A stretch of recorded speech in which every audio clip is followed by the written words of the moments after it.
I'm supposed to persuade people that, life itself is just kind of a bullshitty thing. We're just little stupid machines, and the only reason why we're so aggressive about this stuff is because we do feel. That's the irony. We wouldn't give a shit if we didn't feel. It wouldn't matter. None of it could matter. We just wouldn't bother arguing. We wouldn't bother anything.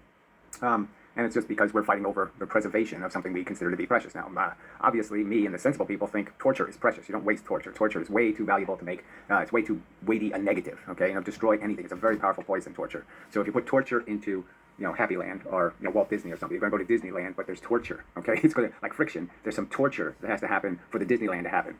Well, sensible people say, oh, well, I understand what he's saying, but Disneyland to me is torture. Okay, torture. I mean, don't kill any little kids. You don't give kids cancer. You don't do all that stuff. You just brainwash kids with Disneyland, basically. So it's all negative. If that's the price, you don't pay that price because that's paying way too much for way too little.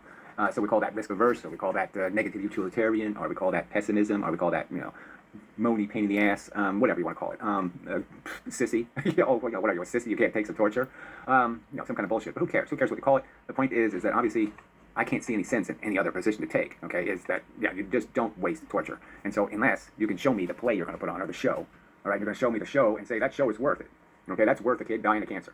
Well, show me that show, and then we can have a conversation about it. But I don't see any shows. I don't see anything happening on this planet that's worth giving a kid cancer for. So your whole Olympic pageants and all this bullshit, your whatever $1 billion movies now. I guess there are $1 billion movies now. Whatever it is, whatever your little production is. I'm saying there's nothing you can create. There's no kind of fart sound you can make that's ever going to be so magnificent that it's worth giving a kid cancer for. So fuck it, we're done. Yeah, exactly, and I totally agree. Unless there's a metaphysical explanation, there's no reason for it, and furthermore, even if there was a metaphysical explanation, how do we know that metaphysical explanation is just? That could be created by evil powers. Now I'm going off on a tangent here, but yeah, if we're just taking the world at face value, he's absolutely right. It's not worth it, and he's making the point that he's got to argue all these people about such a simple thing, which is what it really is. But I'm taking it a little bit further and let's just be a little bit more philosophical and branch out a little bit more and think about spiritual or metaphysical explanations to life, and could that justify it? And not necessarily.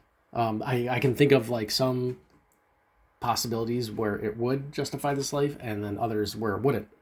So just because if we assume that yes, there is a metaphysical spiritual meaning to life, in the end something happens, and there was a purpose to this, or I don't want to say a purpose, but it plays into this somehow, that doesn't necessarily mean that this is still necessary.